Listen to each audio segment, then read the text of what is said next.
యేసుక్రీస్తు పేరిట అందరికీ ప్రేమ వందనాలు తెలియజేసుకుంటూ మరొకసారి మీ అందరితో మాట్లాడడానికి అవకాశం ఇచ్చిన దేవాది దేవుడైన యేసయ్యకే కృతజ్ఞతాస్తుతులు చెల్లించుకుంటూ,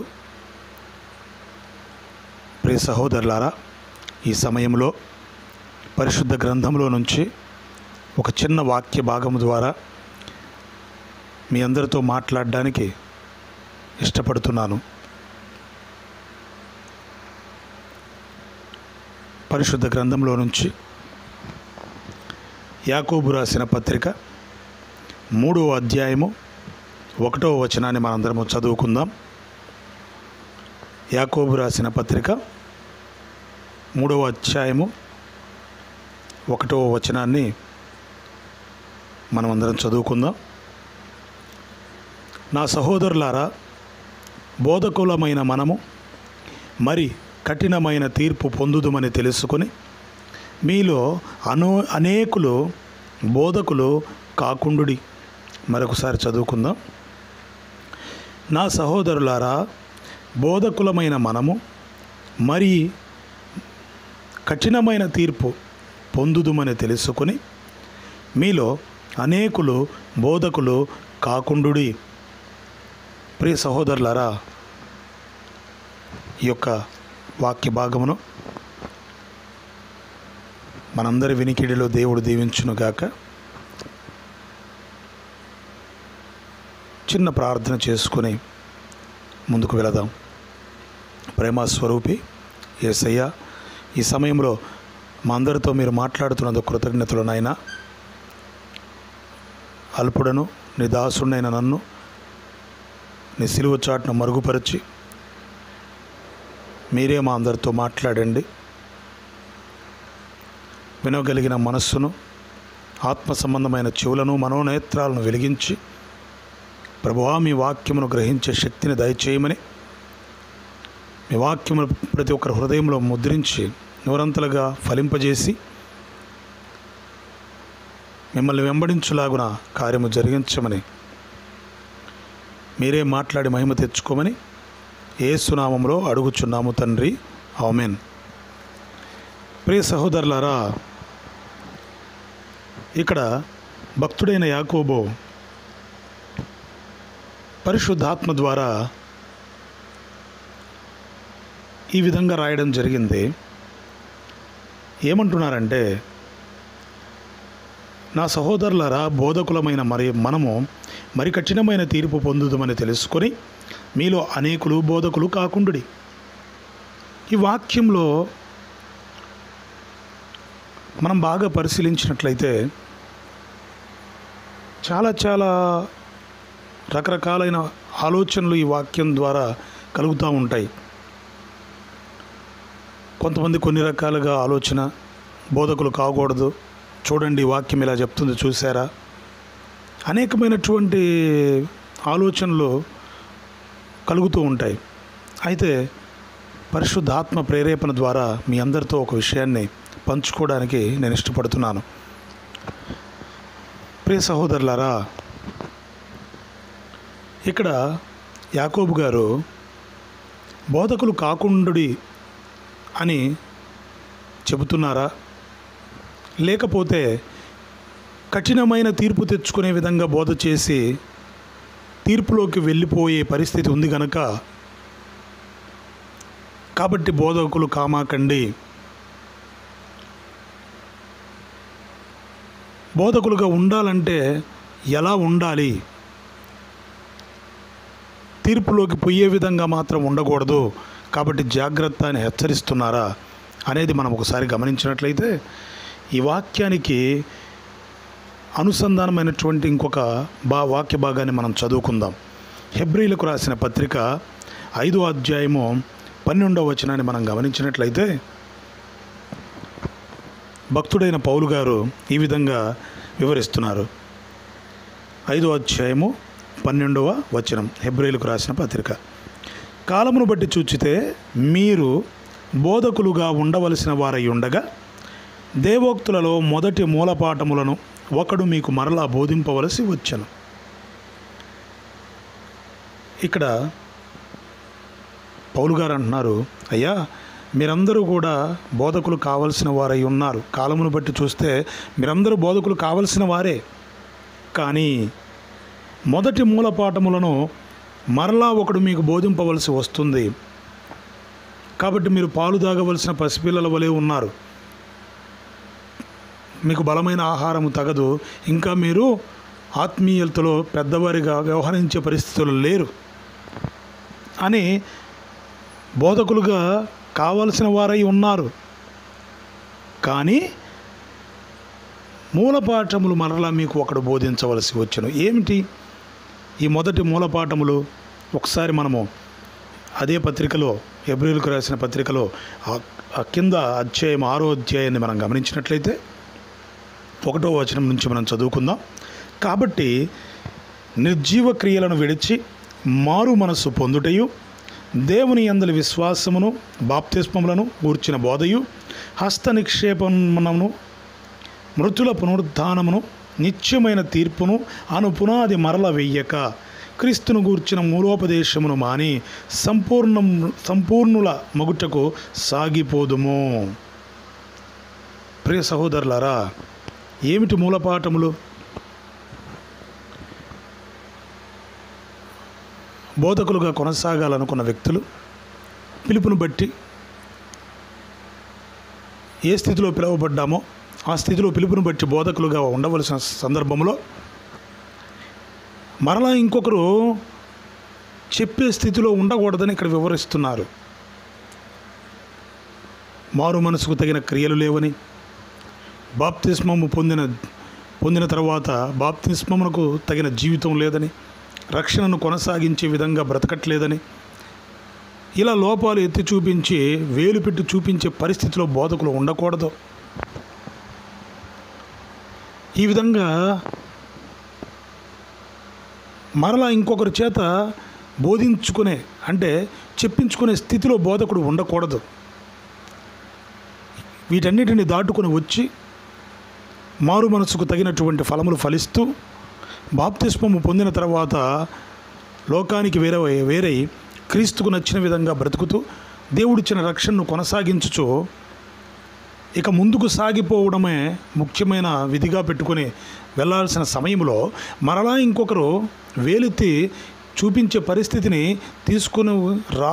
తీసుకొచ్చుకోకూడదు జీవితంలోని వాక్యం ఇక్కడ సెలవిస్తూ ఉంది. రెండవది, హృదయము దేవుని ఎదుట నిందారహితముగా, యథార్థముగా, నిర్దోషముగా కనబడాలి. మన హృదయం మన మీద నిందారోపణ చేస్తుందా దేవుని సన్నిధిలో? అనేకులకు బోధించేటువంటి మనకు హృదయం మన మీద నిందారోపణ ఏమైనా చేస్తుందా దేవుని సన్నిధిలో? అనేకులకు బోధించే వ్యక్తిగా నీవే ఇలా ప్రవర్తించుచున్నావు, నీవే ఇలా సరిగా లేవు అని హృదయం నిందారహితంగా లేకుండా మన మీద దోషారోపణ ఏమైనా చేస్తుందా? దీన్ని ఒకసారికి 2 సార్లు గమనించుకోవాల్సిన అవసరం ఉంది అని వాక్యం సెలవిస్తూ ఉంది. మన హృదయం మన మీద నిందారోపణ చేస్తూ దోషారోపణ చేసినట్లయితే గనక పరిస్థితులు ప్రమాదకరంగా మారే స్థితి ఉందని వాక్యం సెలవిస్తూ ఉంది. ఎందుకంటే అనేకులకు బోధించే నీవే బోధించుకోవా, నీకు నీవే బోధించుకోవా అని వాక్యం సెలవిచ్చుచుండగా మన హృదయం మన మీద దోషారోపణ చేస్తుంది అంటే మనము చెప్పేవారమై ఉన్నాము, కానీ చెప్పిన ఆ వాక్య ప్రకారం మనం ఇంకా బ్రతికే అనుభవంలో మనం లేమని అర్థమైనప్పుడు మనల్ని వేలెత్తి అనేకులు చూపించే పరిస్థితి, మనకు బోధించే పరిస్థితి తెచ్చుకొనకూడదు. అలా తెచ్చుకునే సందర్భంలో ఉన్నాము అంటే ఎక్కడో మనం ప్రమాదంలో ఉన్నామని ఆలోచన చేసుకోమని వాక్యం సెలవిస్తూ ఉంది. కాబట్టి ప్రియ సహోదరులారా, కాలమును బట్టి చూస్తే బోధకులు కావాల్సి ఉన్నా ఒకటి ఇంకొకరు మనల్ని వేలెత్తి చూపించి మరలా వాటి గురించి మనకు చెప్పడం, వేటిని దాటుకొని మనం ముందుకు కొనసాగుతున్నామో వాటిని గురించి మరలి ఎత్తి చూపించి మనల్ని విమర్శించడం. రెండవదిగా మన హృదయం దేవుని ఎదుట మన మీద నిందారోపణలు చేయడం. ఇలాంటివి లేకుండగా మనము సరిచేసుకొని ప్రభువులో ముందుకు కొనసాగుచున్నప్పుడు బోధకులుగా ఉండడానికి ఎటువంటి ఇబ్బంది లేదని వాక్యం చెబుతూ ఉంది. మరొక విషయంలో కూడా మనం మరొక విషయాన్ని కూడా పరిశీలిద్దాం. మత్తయి సువార్త 5వ అధ్యాయము 19వ వచనాన్ని కూడా మనం గమనించినట్లయితే, మత్తయి సువార్త 5వ అధ్యాయము 19వ వచనాన్ని కూడా మనం గమనించినట్లయితే, యేసుక్రీస్తు వారే స్వయంగా చెప్పినటువంటి మాట, కాబట్టి ఈ ఆజ్ఞలలో మిగుల అల్పమైన ఒకదానినైనను మీరి మనుషులకు అలాగున చేయ బోధించువాడెవడో వాడు పరలోక రాజ్యములో మిగుల అల్పుడనబడును. అయితే వాటిని గైకొని బోధించువాడెవడో వాడు పరలోక రాజ్యములో గొప్పవాడనబడును. ప్రియ సహోదరులారా, ఇక్కడ యేసుక్రీస్తు ప్రభువు వారే స్వయంగా చెప్పినటువంటి మాట, ఎవరైనా సరే బోధించే వ్యక్తి మిగులు అల్పమైన ఒకదాన్నైనను మీరి, చెప్పే వ్యక్తి ఆజ్ఞను మీరి, మనుషులు కూడా సంఘంలో ఉన్నవారు కూడా అలా చేయవచ్చు, అలా చేసిన ఆజ్ఞను పాటించినట్లే లేకపోతే వాక్యాన్ని అనుసరించినట్టే అని చెప్పి చెయ్యడానికి కూడా, అనేకులు చేసేదానికి కూడా ఈ వ్యక్తి గనక పురికొలిపితే ప్రమాదమనే వాక్యం సెలవిస్తూ ఉంది. ఏమిటి అల్పమైన సంగతులు ఏమిటి? ఒక చిన్న ఉదాహరణ చూద్దాం. అదే మత్తయి సువార్తలో 15వ అధ్యాయంలో 4వ వచనాన్ని మనం గమనించినట్లయితే, తల్లిదండ్రులను గణపరచమనియు తండ్రినైనను తల్లినైనను దూషించువాడు తప్పక మరణం పొందవలననియు దేవుడు సెలవిచ్చును. మీరైతే ఒకడు తన తండ్రినైనను తల్లినైనను చూచి, నా వల్ల నీకు ఏది ప్రయోజనకరమగునో అది దేవార్పితమని చెప్పిన ఎడల అతడు తన తండ్రినైనను తల్లినైనను గణపరచనక్కరలేదని చెప్పుచున్నారు. మీరు మీ పారంపర్యాచారం నిమిత్తమై దేవుని వాక్యమును నిరర్ధకం చేయుచున్నారు. ప్రియ సహోదరులారా, ఇక్కడ ప్రభువు చెప్పుచున్న మాట పరిశీలతో ఈ విధంగా చెప్తా ఉన్నారు. దేవుని ఆజ్ఞ ఉంది కదా, తల్లిదండ్రులను సన్మానించవలెను, లేకపోతే రాళ్లతో కొట్టి చంపవలనని. మీరు ఈ ఆజ్ఞను కఠినముగా ఖండితముగా చెప్పి తల్లిదండ్రులకు లోబడే విధముగా సన్మానించే విధముగా చేయవలసింది పోగొట్టి, వారికి ఏదైనా చేయడానికి ముందుకు తీసుకొని పోకుండా, మీరు ఈ ఆజ్ఞను మీరు గైకొనకుండా, ఈ ఆజ్ఞను మీరు మీరడమే కాకుండా ఏదైతే తల్లిదండ్రులకు ప్రయోజనకరం అవుతుందో అది దేవార్పితమని చెప్పిన ఎడల ఇక వారికి చేయవలసిన అవసరం లేదని, ఇలా చేసిన ఈ ఆజ్ఞను పాటించినట్టే అని చెప్పి ఎందుకు మీరు మీ యొక్క ఆలోచనలను మనుషులకు అనుగుణంగా తిప్పుకొని దేవునికి వ్యతిరేకులు అవుతున్నారు? అందుకే కింద అంటాడు, వేషధారులారా. కాబట్టి సహోదరులారా, మనుషులకు అనుకూలమైనటువంటి బోధను, మనుషులకు అనుకూలమైనటువంటి మాటలను, వాక్యమును ఖండితముగా ఖచ్చితంగా చెప్పవలసినది పోగొట్టి దేవునికి ఇష్టమైనటువంటి కార్యములను విడిచిపెట్టి మనుషుల మెప్పు కోరేటువంటి బోధ చేస్తే కఠినమైన తీర్పు ఉంది. కాబట్టి మనుషులు మెచ్చుకోకపోయినా పర్వాలేదు,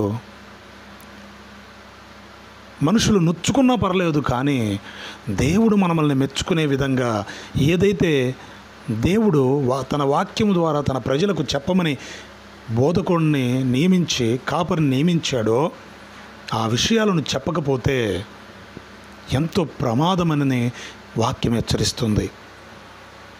కాబట్టి ఒక కాపరిగా దేవుడు నియమించినప్పుడు యేసు క్రీస్తును ప్రకటించడానికి, వాక్యమును ప్రకటించి అనేకుల్ని యేసయ్య వైపుకు మరల్చడానికి ఒక కాపరిగా నిలబెట్టినప్పుడు వాక్యమును చెప్పుట మటుకే చెప్పి ఆ వాక్య ప్రకారము గైకొని బ్రతకనప్పుడు వెంబడించే ఈ గొర్రెలన్నీ కూడా ఆ సంఘంలో ఉన్నటువంటి ఆ గొర్రెలన్నీ కూడా కాపరిని వెంబడించడం ద్వారా గుంటలో పడే ప్రమాదం ఉంది. తద్వారా ఆ యొక్క ఆత్మల లెక్క సందర్భంలో తీర్పులోకి రావాల్సిన అవసరం వస్తుంది. కఠినమైన తీర్పు పొందే పరిస్థితి వస్తుంది. కాబట్టి జాగ్రత్త అనే వాక్యం హెచ్చరిస్తుంది. బోధకులు కామాకండి అంటే బోధకులు కావద్దని కాదు, కానీ బోధకులుగా ఉండి దేవుని వాక్యాన్ని గైకొని ఆ వాక్య ప్రకారం మనం బ్రతకకుండా ఎదుటివారికి బోధించే మటుకి బోధించి మన ఇష్టానుసారమైన జీవితాన్ని మనం కానీ జీవించినట్లయితే కఠినమైన తీర్పు కనిపెట్టుకుని ఉంది. కాబట్టి వాక్యానుసారంగా బ్రతకకుండా ఇష్టానుసారమైన జీవితాన్ని బ్రతికే ఆలోచన ఉండేపాటైతే బోధకులు కామాకండి. వాక్యమును ప్రకటించడమే కాక ఆ వాక్యానుసారంగా జీవించే మనసు ఉంటే మాత్రం బోధకులుగా ఉండండి. కాబట్టి ప్రియ సోదరులారా, మరొక విషయం ద్వారా కూడా మనము గమనిద్దాం. 1వ కొరింథీయులకు రాసిన మొదటి పత్రిక, కొరింథీయులకు రాసినటువంటి మొదటి పత్రిక 11వ అధ్యాయము 1వ వచనాన్ని మనం గమనించినట్లయితే పౌలు భక్తుడు చాలా మంచి మాట చెప్తున్నారు. నేను క్రీస్తును పోలి నడుచుచున్న ప్రకారము మీరును నన్ను పోలి నడుచుకొనుడి. నేను క్రీస్తును పోలి నడుచుకొనుచున్న ప్రకారము మీరును నన్ను పోలి నడుచుకొనుడి. ఈరోజు సంఘాల్లో ఎక్కడైనా ఎవరైనా ఇలాంటి స్టేట్మెంట్ని ధైర్యంగా సంఘం ముందు ఇవ్వగలుగుతారా అంటే వేళ్ల మీద లెక్క పెట్టుకోవాల్సిన పరిస్థితి వస్తుంది. ఎందుకంటే ఇక్కడ పౌలు గారు ఎక్కడా కూడా క్రీస్తుని వెంబడించడంలో వెనుక తీయలేదు. మనుషుల కోసం తన ఆలోచనలను మార్చుకోలేదు. మనుషులకి ఇష్టమైనట్లు ఉండడం కోసమని దేవునికి అయిష్టంగా ఎక్కడ కనిపించలేదు. సమస్తమును పెంటగా ఎంచుకొని యేసు క్రీస్తును వెంబడించే వ్యక్తిగా ఉన్నాడు.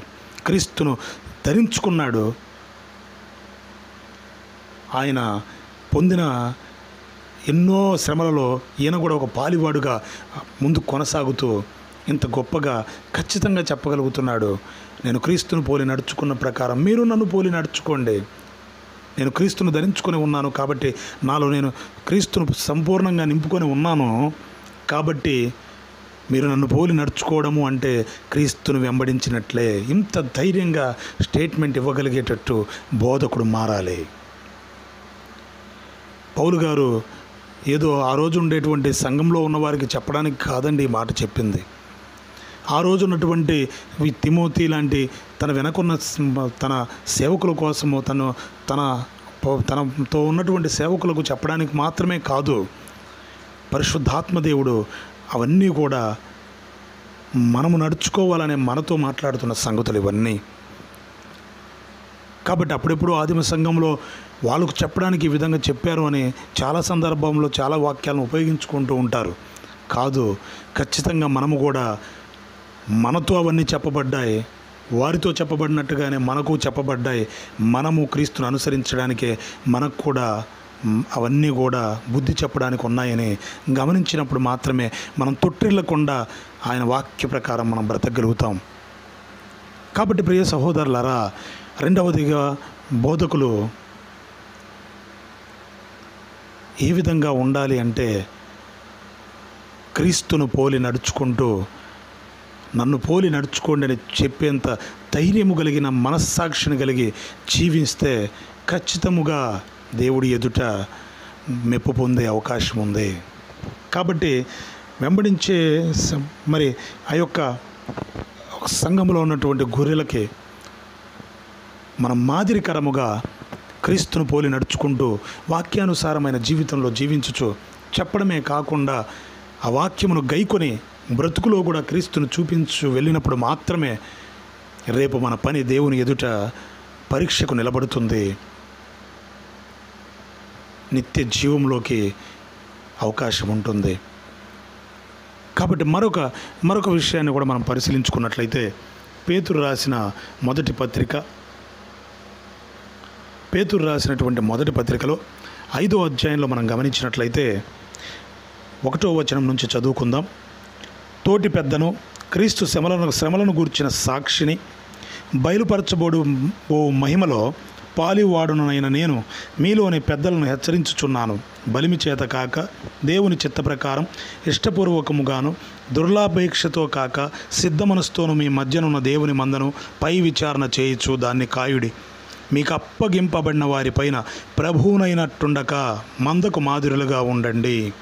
ప్రియ సహోదరులారా, ఇక్కడ పేతురు గారు రాస్తున్నటువంటి మాటలు, దేవుడు మనతో మాట్లాడుతున్న మాటలు ఏంటంటే, ఒకటి, తోటి పెద్దనయ్యా నేను మీకు రాస్తున్నాను, మీరు ఎలా ఉండాలి పెద్దలుగా అంటే, కాపరులుగా ఎలా ఉండాలి, బోధించే వ్యక్తులుగా మీరు ఎలా ఉండాలంటే, ఒకటి, క్రీస్తు శ్రమలలో పాలివారై ఉండాలి. ఈ లోక సంబంధమైన వ్యవహారాలకు దూరమై వేటిని విడిచిపెట్టి యేసు క్రీస్తు కావాలని మనము ఆయన్ను వెంబడించడానికి వచ్చామో, తిరిగి మరలా వాటి వైపు చూడక, లోక సంబంధమైన వాటి వైపుకు విడిచిపెట్టిన వాటి వైపుకు చూడక, ఇక క్రీస్తు శ్రమలలో మనం పాలివారై ఉండాలి. నెంబర్ 2, అంతం వరకు మన సాక్ష్య జీవితాన్ని ప్రతి ఒక్కరితో పంచుకోవాలి, సాక్షిగా నిలవబడాలి. కాబట్టి ఈ విధంగా హెచ్చరిస్తూ, బలిమి చేత కాక, బలవంతముగా బలిమి చేత ఉన్నటువంటి ఏదో హోదాను బట్టో, అధికారాన్ని బట్టో మందను ఆ విధంగా ఇష్టం వచ్చినట్లుగా బలవంతంగా మాట్లాడినట్లు కాకుండా, బెదిరించినట్లుగా కాకుండా, దేవుని చిత్త ప్రకారము ఇష్టపూర్వకముగా కాపరిగా నిలబడ్డ వ్యక్తి, బోధకులుగా ఉన్నటువంటి వ్యక్తులు ఇష్టముగా, దేవుని పని అంటే ఇష్టముగా ముందు మనం బ్రతుకుతూ ఇతరులను ఈ మార్గంలో నడిపించాలని క్రీస్తు ప్రేమను రుచి చూసిన వ్యక్తులుగా ఇష్టపూర్వకముగా చేసేటట్టుగా ఉండాలి. ఏ విషయంలో కూడా ఇతరులది ఏది ఆశించకుండా, స్వార్థమైన ఆలోచనలు పెట్టుకోకుండా, ఏదో ఆశించి చేసేటట్టుగా సేవను చెయ్యకుండా, సిద్ధ మనసుతో ఏ శ్రమ వచ్చినా, ఏ ఆటంకం వచ్చినా ఎదుర్కొని ముందుకెళ్ళడానికి సిద్ధంగా మనస్సును సిద్ధపరచుకొని మీ మధ్యనున్న దేవుని మందను పై విచారణ చేయొచ్చు, దాన్ని కాయుడి. మీకు అప్పగింపబడిన వారిపైన ప్రభువునైనట్టుండక, క్రీస్తు మహిమను దొంగలించేవారుగా ఉండకుండా, యేసు క్రీస్తు వైపుకు నడిపించడానికి వాక్యాన్ని బోధించి మనం బ్రతుకుతూ వారిని నడిపించాలే తప్ప, పొరపాటున కూడా ఇప్పుడు ఉన్న పరిచర్యలో మనం గమనిస్తే ఎంతసేపు సేవకులు చుట్టే విశ్వాసులు తిరుగుతూ ఉంటారు, కానీ క్రీస్తును వెంబడించే వారిగా లేరు. చాలా చోట్ల మనం గమనించట్టు చాలా బాధ కలిగించే విషయం. కాబట్టి ఆ విధంగా ఉండకుండా మందకు మాదిరిగా ఉండి క్రీస్తు వైపుకు అనేకులను నడిపించే విధంగా మనం ఉండాలి. ప్రభువు చెప్పాడు, యేసయ్య చెప్పారు, మీరందరూ సహోదరులు. కాబట్టి సహోదరులుగా మనమందరము సహోదరులుగా ఉన్నప్పుడు, ఆ సహోదరులుగా ఉన్న వారిలో నుంచి ఒక వ్యక్తిని తన వాక్యాన్ని బోధించి వివరించడం కోసం యేసయ్య కాపరిగా నియమించినప్పుడు, హెచ్చింపుతనానికి వెళ్ళకుండా, అధికారమును బట్టి కాకుండా తగ్గింపుతనముతో తను బ్రతుకుతూ అనేకులకు ఆ వాక్య ప్రకారము బ్రతకడానికి మాదిరిగా ఉండి ప్రభువు వైపుకు నడిపించే విధంగా ఎవరైతే బోధ చేస్తారో వారికి ఎంతో మంచి జీవితం ముందు ఉంది. పరలోకంలో గొప్ప మెప్పు దేవుని వల్ల కలుగుతుంది. అలా కాకుండా ఇష్టానుసారముగా తమ చుట్టూ అందరినీ తిప్పుకోవడం కోసం, తాము చెప్పిందే కరెక్ట్ అని అనిపించుకోవడం కోసం, ఏం చెప్పినా నేను చేసేది రైట్ అని అనిపించుకోవడం కోసం బోధ చేస్తూ కాపరిగా ఉండి విశ్వాసులందరినీ తమ చుట్టూ తిప్పుకుంటే మాత్రం కఠినమైన తీర్పు తప్పదు. కాబట్టి ఇక్కడ మనం ఆలోచించవలసిన విషయం ఇదే. యాకోబు గారు బోధకులు కామాకండి అంటే ఇలాంటి పరిస్థితులు ఉంటాయి. కాబట్టి ఎవరైతే మాట యందు తప్పని ఎడల చెప్పే మాటలో ముందు తను బ్రతకకుండా ఉంటే మాత్రం ఖచ్చితంగా కఠినమైన తీర్పు ఉంది. చెప్పిన మాటలు ముందు తను బ్రతుకుతూ ముందుకు నడవగలిగితే ఖచ్చితంగా బోధకుడిగా ఉండవచ్చు. ఇంకొక మాట కూడా చెప్తానండి. మత్తయి సువార్తలో యేసుక్రీస్తు వారు అంటారు, పనివారు తక్కువ ఉన్నారు, కోతకు పనివారిని పంపించమని యజమానిని వేడుకోండి అని యేసయ్యే చెప్పారు. అనేక మంది పనివారు కావాలి. ఓ సహోదరుడా, నువ్వు విశ్వాసివా? నువ్వు సంఘంలో నీవు నీ తోటికి సహోదరులను కానీ నీ చుట్టుపక్కల ఉన్నవారికి కానీ యేసుక్రీస్తుని గురించి, ఆయన సువార్తను గురించి చెప్పి మందిరానికి అనేక మందిని నడిపించాల్సిన అవసరం నీ మీద ఉంది. నీ బాధ్యత. నీకు తలాంతులు ఇచ్చారా? పరిచర్యకులుగా ఉన్నారా? మీ పరిచర్యతోటి దేవుణ్ణి గణపరుస్తూ మీకు ఇచ్చిన తలాంతుల ద్వారా యేసుక్రీస్తు వైపు అనేక మందిని నడిపించే విధంగా నువ్వు ఉండాలి. బోధకులుగా ఉన్నారా? మీ యొక్క బోధ చేత చెప్పటే కాకుండా బోధలో బ్రతుకుతూ అనేకులకు మాదిరిగా ఉండి క్రీస్తు వైపు నడిపించి లోకంలో నుంచి అనేకులని లాగి ప్రభువు యొక్క కొట్లోకి చేర్చి ఆత్మల భారము కలిగి ప్రభువు యొద్ద మెప్పు పొందే విధంగా బోధకులు ముందుకు కొనసాగాలి. కాబట్టి యవనస్తులారా, నూతనంగా సేవ చేయాలనుకునే పిలుపుని బట్టి వచ్చిన ప్రియ సహోదరులారా, భయపడమాకండి. ఎంతోమంది లోకంలో అనవసరమైన మాటలు ఎన్నో మాట్లాడి ఉండవచ్చు. కాదు, వాక్యాన్ని పరిశీలించండి. వాక్యాన్ని గైకొని వాక్య ప్రకారం ఎవరైతే బ్రతుకుతూ యేసయ్య పని కోసం ముందుకు నడవాలని ఆసక్తి కలిగి ఉంటారో ఖచ్చితంగా దేవుడు సహాయం చేస్తారు. ఆయన గణపరిచే విధంగా నిలబెట్టి దేశంలో ఉన్నత స్థలముల మీద నిలబెడతారు. అలా కాకుండా వాక్యమును తమకిష్టానుసారంగా మలుచుకొని గినక బ్రతికితే, మందను తప్పుదారి పట్టిస్తే కఠినమైన తీర్పు తప్పదు. కాబట్టి అందుకోసం యాకోబు గారు అక్కడ హెచ్చరిస్తున్నారే తప్ప బోధకులు కావద్దు అని కాదు. మరొక చిన్న విషయాన్ని చెప్పి నేను ముగిస్తానండి. ఈ మధ్యకాలంలో ఒక పెద్ద సేవకుడు, పెద్ద కాపరి, పెద్ద సంఘం, ఎక్కడ కూడా అంత పెద్ద సంఘం ఉన్నా ఒక చిన్న కాపరిని పెట్టలేదు, అపోస్తుల బోధ లేదు. సంఘములుగా విభజించి ఎక్కడికక్కడ సంఘములు కట్టి కాపరులను పెట్టి నడిపించమని అపోస్తుల బోధ చెప్తూ ఉంటే అలా చేయలేని పరిస్థితి, ఆ విధంగా చేయలేని వ్యక్తి అంటున్నాడు, బోధకులు కామాకండి కఠినమైన తీర్పు అని. ప్రియ సహోదరులారా, అనవసరమైన మాటలు విని చంచల మనస్కులు కామాకండి. ఎటు పడితే అటు బోధ చేత నడిపించబడమాకండి. ఎందుకంటే సేవ అనేది సాంప్రదాయము కాదు, సేవ అనేది ఒక రాజకీయము కాదు, వారసత్వం ఒకరి తర్వాత ఒకరి ఇంట్లో వాళ్ళే రావాలని. సేవ అనేది అదొక వారసత్వమో ఇంకొకటో కాదండి. కుటుంబంలోంచి వీరి తర్వాత వారే రావాలని కానే కాదు. కాబట్టి దయచేసి వాక్య భాగాలను పరిశీలించినట్లయితే ఎంతోమంది మన కళ్ళకు కనపడతారు. వాక్యంలో దేవుని వెంబడించేవాళ్ళు. ఏలిని చూడండి, యాజకుడిగా ఉంటున్నాడు, కానీ తన కుమారులు చేసినటువంటి పెద్ద తప్పిదమును బట్టి పూర్తిగా కుటుంబంలో ఎవరిని కూడా బలిపీఠం వద్దకు తర్వాత రాకుండా దేవుడు చేశారు. సమూయేలును ఆ స్థానంలో నిలబెట్టాడు. న్యాయాధిపతిగాను, యాజకుడిగాను గొప్ప పరిచర్య చేశాడు సమూయేలు. అదేవిధంగా పౌలు గారిని కూడా చూడండి. తన కుటుంబంలో తనకంటూ బంధువులు చాలామంది ఉన్నారు, కానీ తన సువార్త పరిచర్య చేస్తూ అపోస్తలుడిగా ముందుకు కొనసాగి వెళ్ళాడు. కానీ తన తర్వాత తన వారసత్వంగా ఎవరు రాలేదు. ఆయనకు సంబంధం లేనటువంటి వ్యక్తి తిమోతి దేవునికి గొప్పగా పరిచర్య చేసే విధంగా నడిపించబడ్డాడు, ఆ విధంగా తయారు చేశాడు. కాబట్టి సహోదరులారా, మనం గమనించినట్లయితే సేవ అనేది వారసత్వము. ఎవరో ఒకరే గొప్పగా అయిపోయి వారి తర్వాత వారి వెనక వారికి సంబంధించిన వారు రావాలనేది కాదు. కానీ దేవునికి ఇష్టముగా నిస్వార్థమైన సేవ చేస్తూ వాక్య ప్రకారం బ్రతుకుతూ అనేకుల్ని దేవుని ఎదుట సంపూర్ణులుగా చేసి నిలబెట్టకు ముందుకు నడిచే ప్రతి ఒక్కరిని కూడా ఖచ్చితంగా దేవుడు ఒక స్థానంలో నిలబెట్టి ఆయనకు మహిమకరంగా ఘనత తెచ్చే విధంగా నిలబెడతాడు. దేశంలో అత్యున్నత స్థలంలో నిలబెడతాడు. కాబట్టి బోధకులుగా ఉండాలంటే ఏ విధమైన ఆలోచనలతో నడిస్తే బోధకులుగా ఉంటామో దాన్ని గమనించి తీర్పులోకి పోయే విధంగా ఉండకుండా దేవుని ఎదుట మెప్పు పొందేవారిగా ఉండి మనం ముందుకు కొనసాగాలని, దేవుడు మెచ్చుకునే విధంగా సేవ చేస్తూ మనుషులు ఏమనుకున్నా పర్లేదు, దేవునికి ఇష్టంగా బ్రతికేవారిగా మనం ఉండాలని కోరుకుంటూ ప్రేమతో నా సహోదరులందరికీ తెలియజేసుకుంటున్నాను. ఆమెన్. ప్రార్థన. ప్రేమ స్వరూపి దయగల మా తండ్రి యేసయ్య, ఇంతవరకు మా అందరితో మాట్లాడినందుకు కృతజ్ఞతాస్తుతులు నాయన.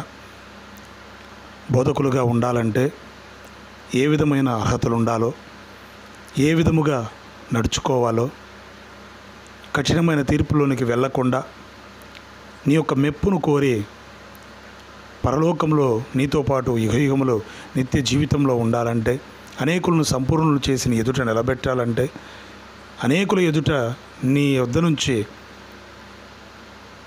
కిరీటములు పొందుకొని బలానా మంచి దాసుడా అనిపించుకోవాలంటే ఏ విధంగా ఉండాలో మీరే మాట్లాడినందుకు కృతజ్ఞతలు తండ్రి. ఆ విధముగా మేము బ్రతికి నీ యొక్క నామానికి ఘనత తెచ్చేవారిగా ముందు కొనసాగుటకు కృపను అనుగ్రహించండి. ఈ వాక్యములు ప్రతి ఒక్కరి హృదయాల్లో నూరంతలుగా ఫలింపజేసి దుష్టుడు ఎత్తుకొని పోకుండా కంచె వేసి మిమ్మల్ని వెంబడించే విధంగా ప్రతి ఒక్కరిని నడిపించమని మా అందరినీ నీ గాయపడిన హస్తాలకు అప్పగించుకుంటూ సమస్త మహిమా ఘనత ప్రభావాలు నీకే చెల్లించుకుంటూ తండ్రి నీ ప్రియకుమారుడు మా రక్షకుడు మా ప్రభు అయిన నజరేయుడైన యేసుక్రీస్తు నామములో ప్రార్థించుచున్నాము పరమ తండ్రి. ఆమెన్.